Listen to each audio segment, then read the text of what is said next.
Hello everyone. Monday, September 4th. The summer's over. But it's not over for us. We're here, right? We're living life, we're loving life. And it's, I guess officially it's over. The summer's over, but life goes on. Oobla-dee, oobla-da, life goes on. Tra-la-la-la, life goes on. So, great show last night I did with Melanie Little. Melanie is so fantastic. I always say, and I'm convinced of this, Melanie is going to become a YouTube sensation. She's so good and she's so smart. And hello Mary, good afternoon. She's so smart. Sarah smile. And she's so easy to have as a co-host. But Karen, how are you? Missy Blue, hello. And Joel D4, good afternoon from Florida. I'm going back to Florida soon, the end of October. I'll be back in Milwaukee Civilian. Thank you so much. He says, I'm a YouTube sensation. Not yet. I'm working hard at it. With your help, with all you guys coming in here, maybe one day, but right now I'm just trucking along. Keep on trucking, And I don't know if you watched last night's show, but this lady, Ruby Franke, and a content creator, The Truth, thank you. Content creator, had at one point over 2.5 million subscribers. That's incredible, and that's, not only that is incredible from a Wilesy Pony, good to see you in town. Is everyone having a good weekend? I mean, this is the Labor Day weekend, the last summer weekend, and hope everyone's having a good time. Anyway, Ruby Franke, as she likes to be called, she had that show called 8 Passengers, and someone asked me online, what does that mean, 8 passengers? Well, figure it out. 6 children and 2 adults. The husband, although the husband is in the wind now, but that's what it was called, 8 passengers. So, you guys know that I sort of say what I want to say, and I try not to offend people. I really do.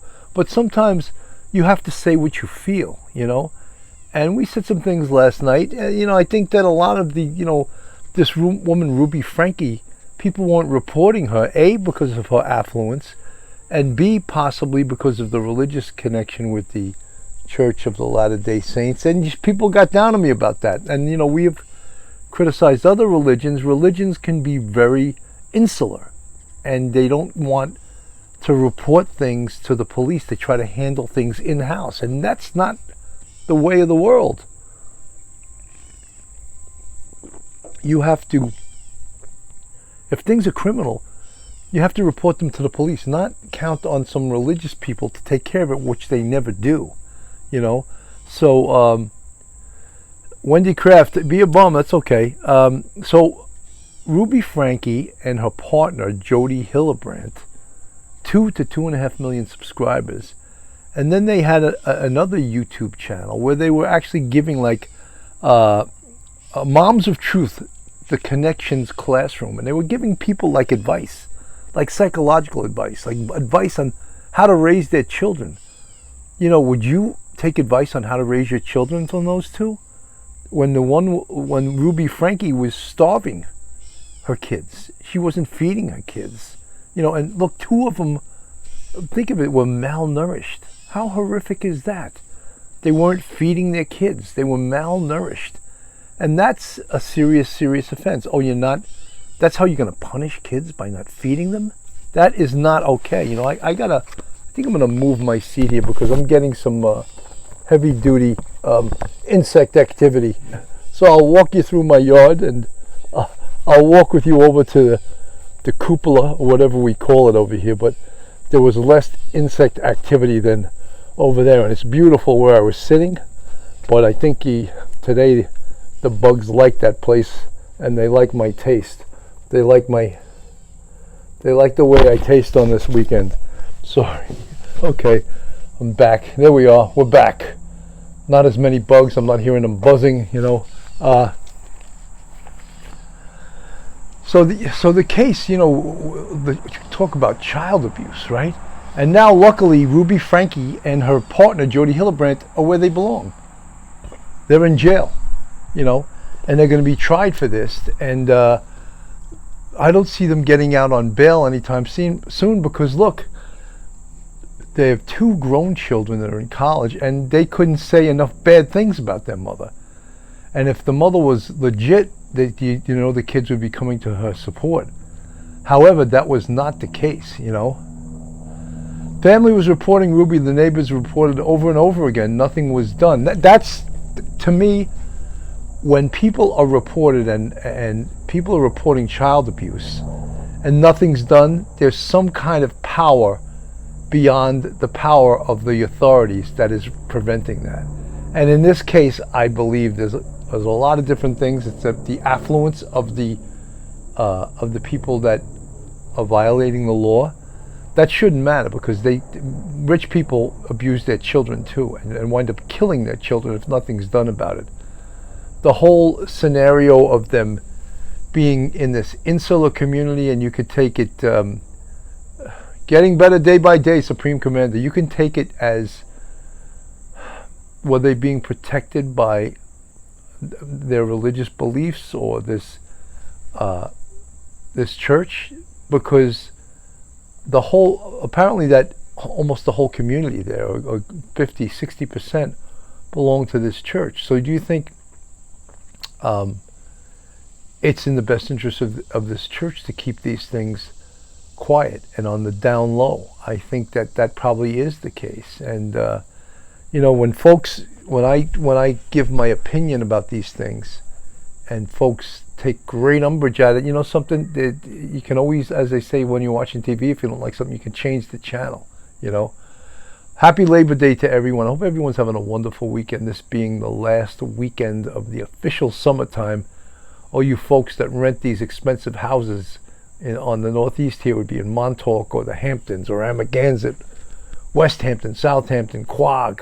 And you folks all live in different parts of the world where summer rentals are beyond ridiculous. So this would be the last day if you have a summer rental. But anyway, let's stay on. People tell me that I jump around too much and shouting out to you guys on these Coffee with Cannon shows, backyard beverage, bitching with Bill, whatever you want to call it, coffee, cuffs, Cannon, and so I'm going to try to stay on topic here. So 6 children: Shari, Chad, Abby, Julie, Russell, and Eve. And the one daughter, Shari Franke, is a junior in Brigham Young University. And she spoke out against her mother, saying it's about time, and that's scary, because if it's true that there's many reports against them, then why isn't anything being done? That's very scary, that nothing is being done.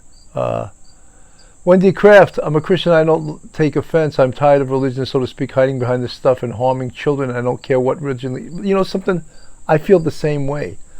Look, I'm Catholic, or at least I was baptized. I'm not a practicing Catholic. But there's been some huge, huge scandals in the Catholic Church. For example, the whole pedophile priest scandal. So because it's a religion, am I not supposed to speak out against it? In actuality, Melanie Little filed a lawsuit against the diocese, I believe it was of Rockville Center. So we're talking the talk, and something, people take umbrage at it because it is a religion. Then something, as I said, you are master of your own destiny. You can just change the channel. But instead, people send us nasty emails. They want to bark, They want to bark at us. Go ahead, bark, but see ya. See, now you're banished to YouTube bogey land. Go on some channel that will have you. 156 people in the chat, 66 with the thumbs up, guys. If Starry Crystal Knight, good to see you. If you like real crime, true crime from a police perspective, and you're not subscribed to us, go on our YouTube, hit that subscribe button, give us a thumbs up, ring that bell, and join the Police Off the Cuff YouTube family, because I'm getting these. I moved from a bad insect area to a worse. No, it's better over here. Barbara George, hello, hello, hello. So it's if we also, guys, we have a Patreon. If you want to support us financially, you could join our Patreon, 3 different levels. We also have YouTube channel membership with 5 different levels. You want to help support, join the YouTube. You see the folks in the green font. They are part of our YouTube. Isn't it beautiful out today? My God, it's just so gorgeous, And I'm going to go from here, this beautiful area in Westchester County, and the end of October, I'm going to head down to Florida. I'm going to drive by myself this time, Last time my son gave me a hand and we drove together. But I drove home. I drove home by myself. That was pretty tough. So driving there is going to be a little tough. So, folks, the Ruby Franke case, where obviously it's potentially these cases are not solo. And what do I mean by that? Well, potentially, if she's being outed, and there's apparently in that community, there's a lot of YouTube content creators, a lot of people making their own shows. And are there other people that are abusing their children that are content creators? How about putting your children out there? How many families, how many kids, think of your own kids, would like to have their whole life outed on YouTube? Every single thing they do. Isn't that somewhat of an invasion of privacy? Except, there's a family, though. And Red, White, and Bethune. And great family. They're the ones who made the video that discovered where Gabby Petito was. They, in essence, found Gabby Petito's remains. And they're a great family. And they go on the road in a camper and they document everything they do.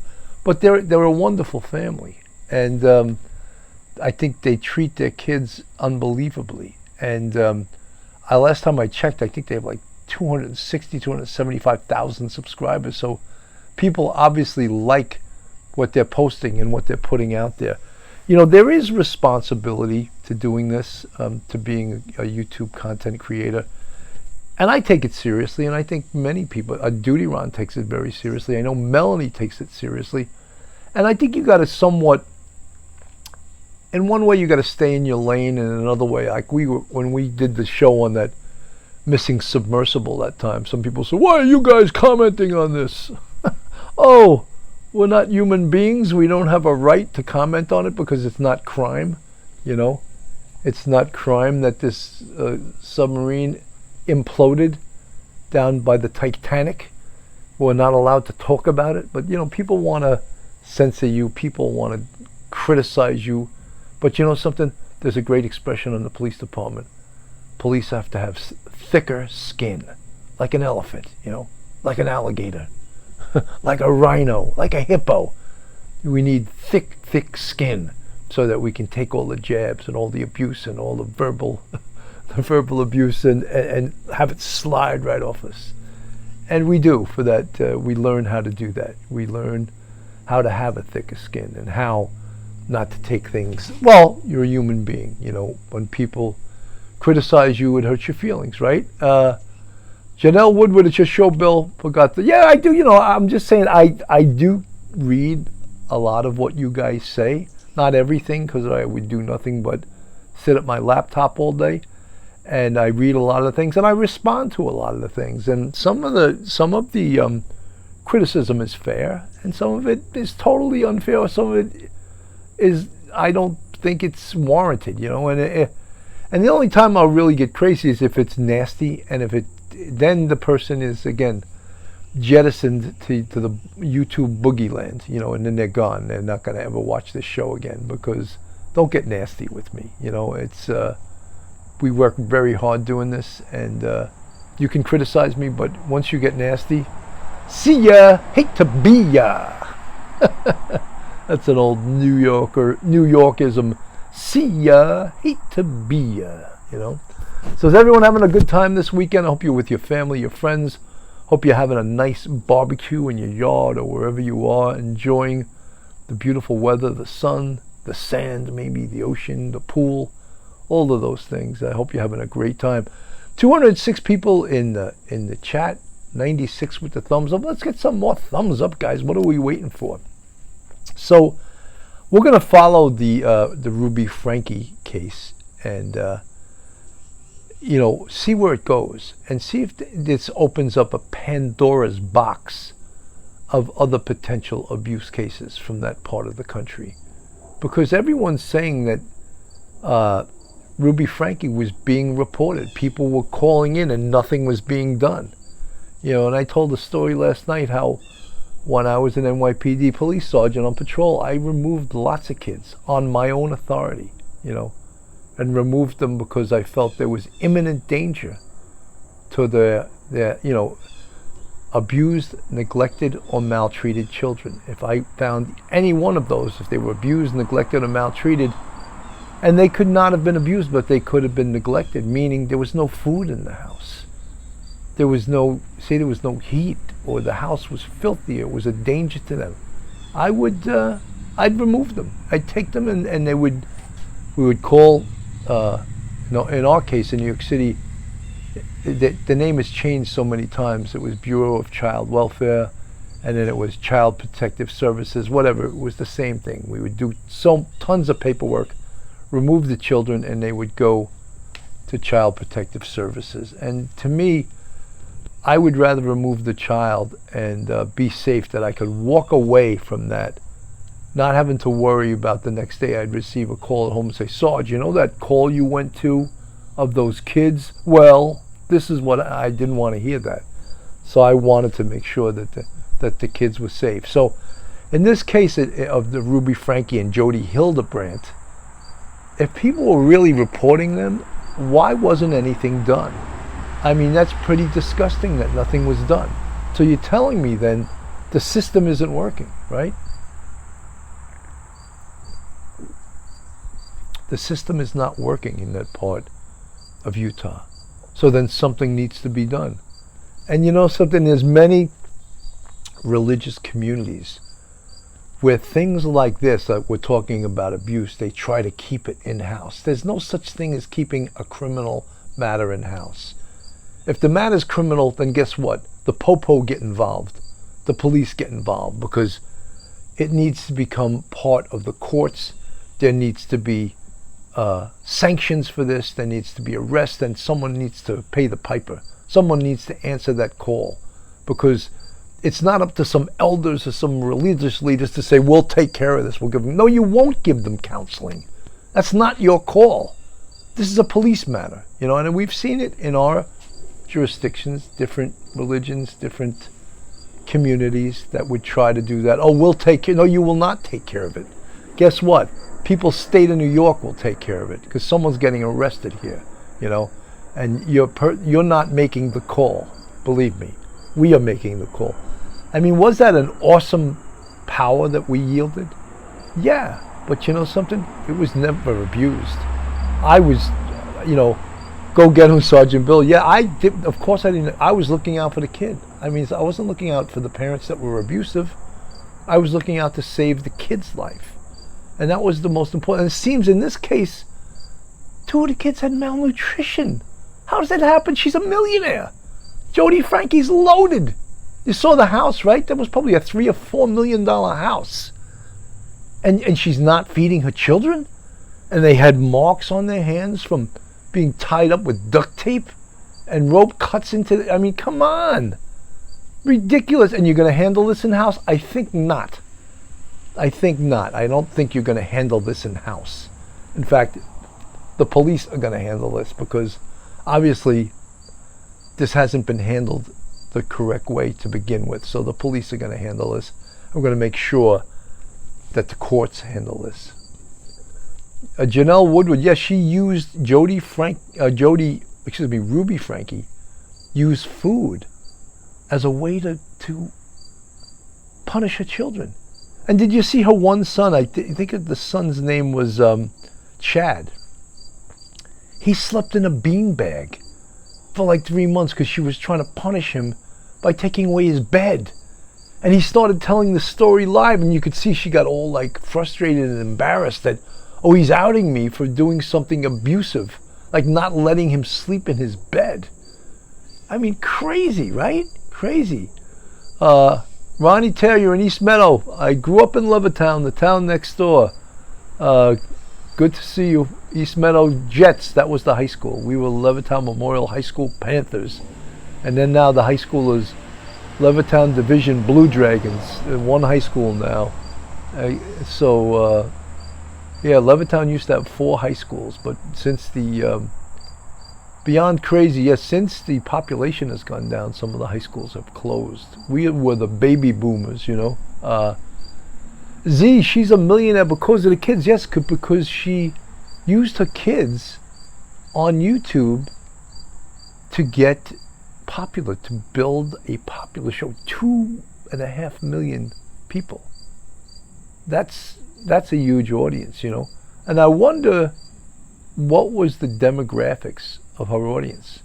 Was the demographic mostly all people in Utah, or was it people from all over the world? And how about her audience? Didn't her audience maybe want to report her too as being an abusive mother? Because she was doing it right out on camera, showing what an abusive mother she was, you know.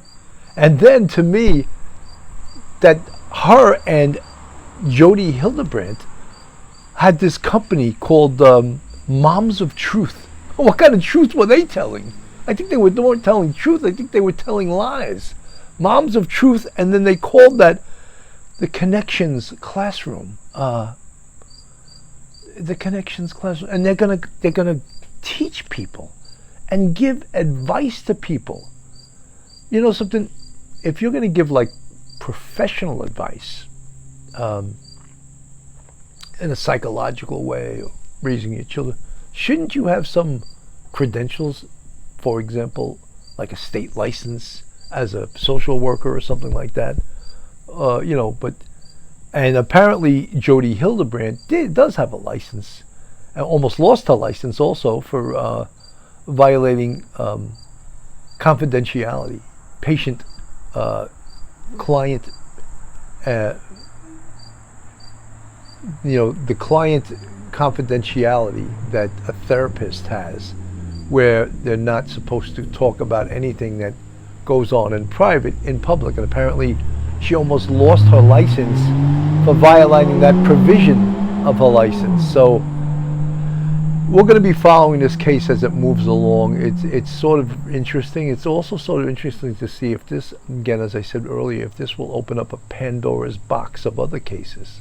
Very well could be, you know, and we'll keep an eye on it. The other case that, you know, before I get to the Rex Schuerman case and who we're going to have on the show, of course the Long Island serial killer case, who we're going to have on the show tomorrow night, I want to just talk a little bit about the Rachel Morin case. And of course that's the mother who on August 5th was found murdered inside a park in Maryland.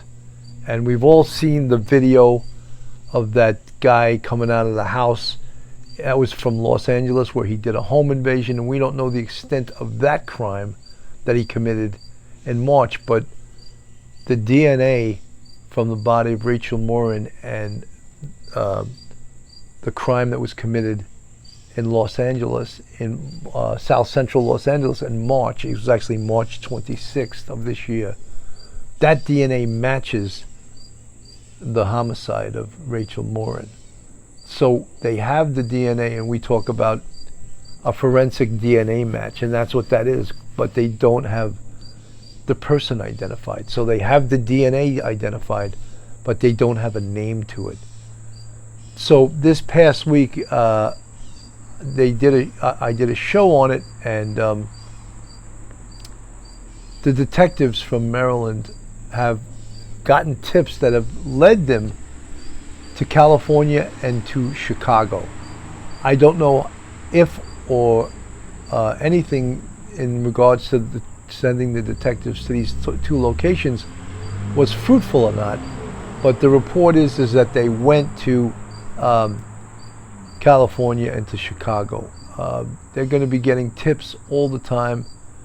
This is really a horrific case. You know, some of the cases we cover throughout the year, this is one of the worst ones. You know, a woman going out on a jog or a walk by herself, this isn't supposed to happen, you know. In a safe place, you know, there was no, this park was, the whole community went to this park. It was a safe park as far as we would know, as far as was advertised by the police and everyone, a safe place. Yet this predator in this park, and we don't know if he was stalking her. Could he have been stalking her from an online dating site, from YouTube or from Facebook, or, you know, anything like that, and actually stalked her? Or was this a random attack? The police were first reporting that this was a random attack, but I'm not so sure, and I don't know how they are saying that, but he could have been tracking her. He could have found her from a social networking site or a dating site and could have led him to there. Now, we're all hoping and praying that this guy is arrested soon, taken off the street, because the police have said, the Maryland police have said that they feel if he's not caught very soon, he's going to do this again, and he's going to do this again very soon.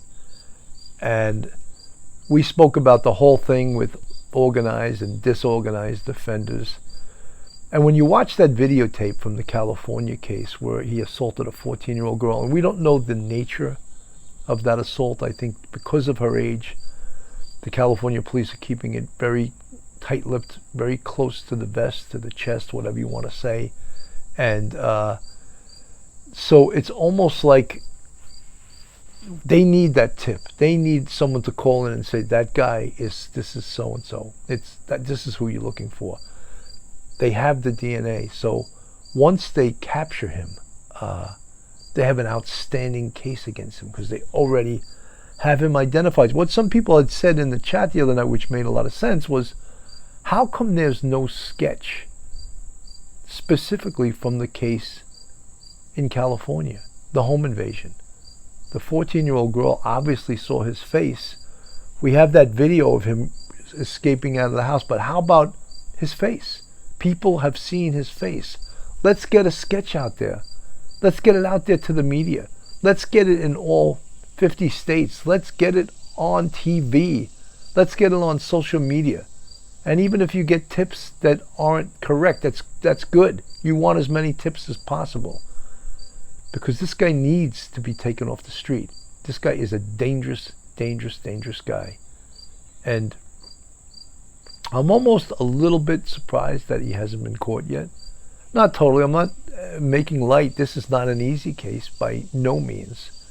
It's like a needle in a haystack because it seems like he was from California. Like, what is he doing in Maryland? Does he have a car? How did he get into the park that day? Did he walk into the park? Did he pull up in a car? Is there not video of him getting out of a car in the surrounding park? I don't know that park very well, but almost all parks these days are wired for video. And so was he caught on video? Was he not caught on video? These are some of the questions I have. In the California case on March 26th, when he walked out of that house, he had no shirt on. Was he walking to a car? He had no shirt on and no shoes. It seemed like he had his clothes in his left arm, which to me is not a good sign. To me, that says he probably was involved in a sexual assault and he didn't have time to put his clothes on. He's fleeing the house. But yet, he also didn't seem like he was in a great deal of a hurry to get out of that house. And was he walking to his car? Becky Barnes, he left in a hurry, but he didn't run. He wasn't running. He was moving briskly. That's about it. But if you just committed a home invasion, wouldn't you be trying to get out of there very quickly? It didn't seem like that's what he was doing, judged on that videotape. You know, and then the description from the videotape, you know, in case you don't know, also the DNA can accurately predict your race, right? The ethnicity you're from, potentially where you were from, where your relatives were from. So they know who he is. And then they said he was like 5'9", 160. And all of a sudden I see it the other night on Banfield News Nation. They're saying he's 5'9", 230. There was no way he was 230. 5'9", 230, unless you're a shredded bodybuilder, which he wasn't. He was muscular, but he wasn't, you know, 5'9", 230, you'd be fat, you know, and he wasn't fat. There's no way on earth he was 5'9". He was more like 5'9", 160. I think that was more accurate. So the case against that guy is just every investigative means must be used. And the chief from Maryland said Maryland apparently is precluded from using investigative genetic genealogy. That's the first time I ever heard any state opt out of investigative genetic genealogy. I just and again, you know, some of these politicians, they may say, no, we're not going to do that because it's a violation of this, a violation of that. I don't think it is. It's the newest science, you know, and if it can help catch horrific, heinous criminals, then I think they should use it. Cage Walker, DNA phenotyping can reveal what he looks like in general, eye color, all of those things. Yes, and they have the ability to do that, and no doubt they're going to work at that. And you know something? When the Maryland chief said that we can't use investigative genetic genealogy, guess what? Where my mind immediately went to? Then have them do it in California. Have them do all of that work, that investigative genetic genealogy in California. They got them for a home invasion in California. And then use the ID from California to ID him in Maryland without, you know, violating any of their laws. So it's sort of, I mean, I just sort of lost it when I heard that Maryland will not use investigative genetic genealogy. And I know a lot of states won't use familial DNA. And that's a little bit different, a little more complicated. But and it's similar, but one of the things to remember about investigative genetic genealogy, it isn't going to point you to the perpetrator. What it's going to do is give you leads in order to capture the perpetrator. All right? So it's going to give you leads. And C.C. Moore, one of the most prominent investigative genetic genealogists in the country, she said it's not going to point the finger at the perp. It should never be used. It's not going to give you probable cause, which is good because attorneys would always argue this. But it is going to give you an idea and of a lead, of a potential lead. And then law enforcement goes and does their magic. They do their investigation, determine whether someone from this family tree was in this area of Maryland on this specific date. They look at different things from that family tree, and they narrow it down. And I'm not oversimplifying because I know it's not simple. But once they build this family tree and they're able to come up with potential suspects, it can be a brilliant, the science is unbelievable. I've been trying to get Christine Middleman from Atreon Labs to come on my show, and I made contact with her, and then I went to Denver and I lost contact, and I just messaged her again today. I would still love to have her come on the show because she's brilliant. That Atreon Labs is brilliant. They're in Texas. They've made some unbelievable identifications. I believe one of the young guys that I had on my show a while ago, Eric Schubert, who just graduated college, brilliant kid, he works for them now. But I think he's sworn not to go public anymore, so he's not the talking head that he could be when he was not working for them. But Eric Schubert, if you're listening, I appreciate everything you do, your work, and the past times that you appeared on the show. You're a brilliant kid. You're going to have an amazing career. So 320 in the room, so hit the thumbs up. 320 in the room, 167 with the thumbs up. Let's get some more thumbs up, guys. Well, you 320, you're just showing up, but you're not putting your thumb in the air.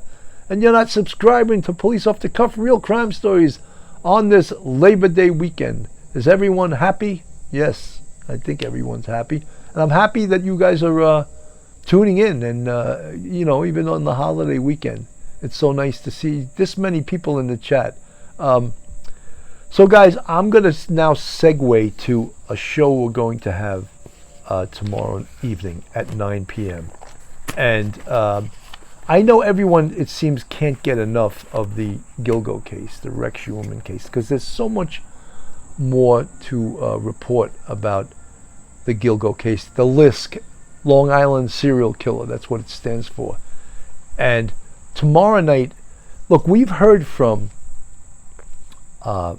Rodney Harrison, who's the Suffolk County Police Commissioner, right? Articulate guy, told us almost everything we needed to know about the investigation. We've heard from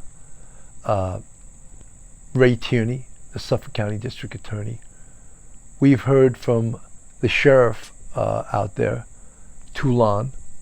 Sheriff Toulon, who, incidentally, I'm trying to get him on the show too. I'm trying to reach out to all these great guests and try to get them on Police Off the Cuff for you guys. We've heard from the FBI.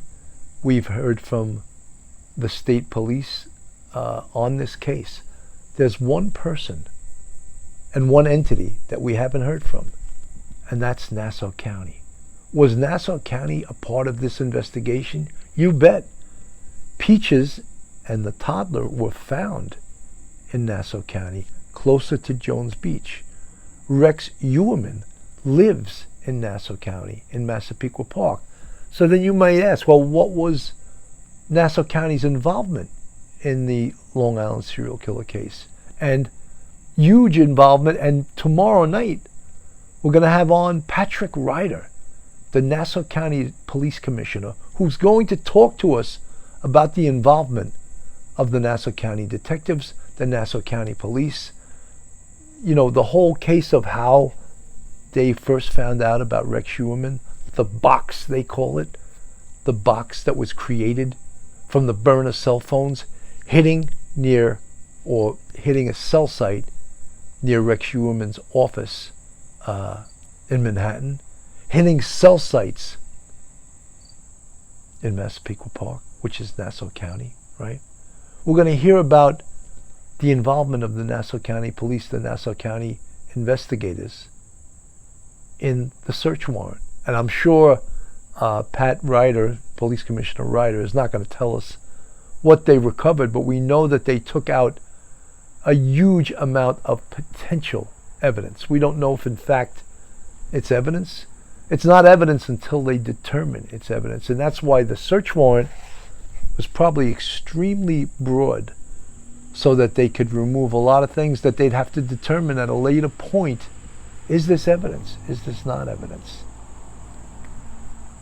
Remember, we spoke about trophies or souvenirs. How do you know specifically what's a trophy and what's a souvenir? If they found certain jewelry, how do we know that that could have belonged to a victim, or potentially a victim who has yet to be discovered yet? How do we know that? We don't know that. So that's why when they take out certain things that they think may be evidence, it may have to be determined at another time. They can't determine it right there. Apparently the house, Rex Human's house, was quite cluttered. That was the word they used, quite cluttered.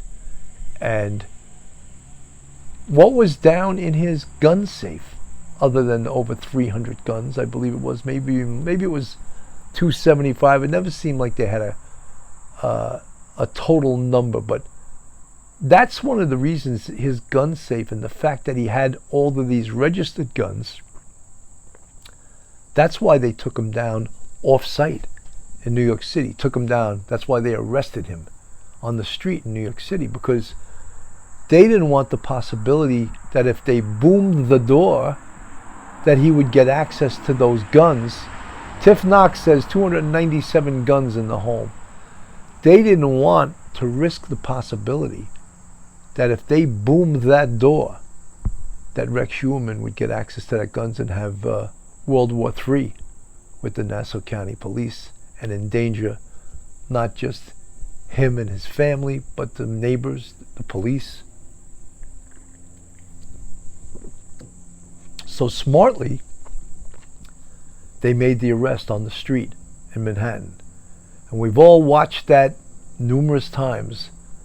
The police surrounding Rex Human, getting him handcuffed, and at some point taking him off the street and bringing him out to Suffolk County, where he now resides in the Suffolk County Jail, pending trial, right? So that was the reason that they took him down on the street and not in his house. That was a real big concern. No, New York does not have the death penalty. Apparently, 2014, New York State abolished the death penalty.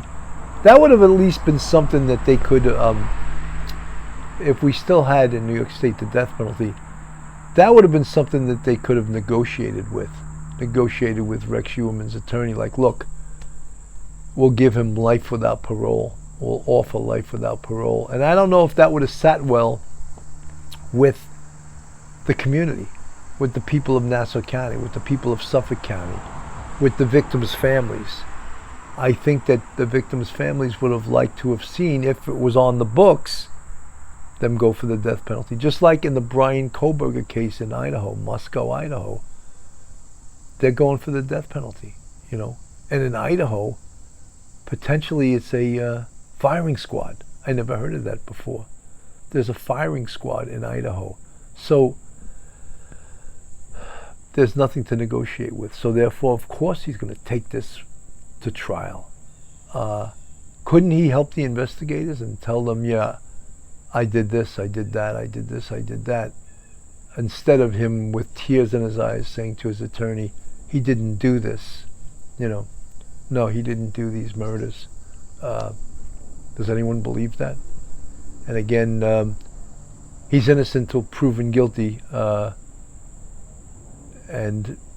there's a huge amount of evidence against him. Just the burner phones alone. And I always like to use Mike Geary, Professor Mike Geary's term, consciousness of guilt.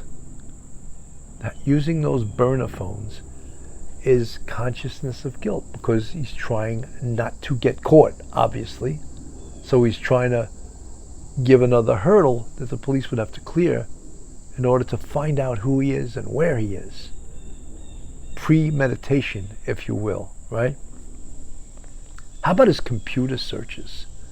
And I mentioned the other night, I guess it was last week already, when we had FBI agent Bobby Chacon and FBI agent James Clementi, retired FBI agents, brilliant guys, nicest guys. I mean, that Jim Clementi, I never had so much respect. And I don't have a lot of respect for profiling. I think it's sort of a junky science, but he's brilliant.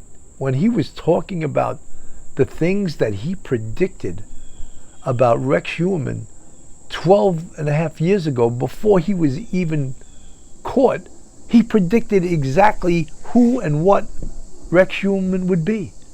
And if you don't believe me, go read the New York Times article about how they predicted who the Lisk killer was, the Long Island serial killer was, and gave his profile to the New York Times. I think it was back in 2011. And it fits Rex Heuermann to a T. To a T. And does it always happen like that? Nah, it doesn't always happen like that.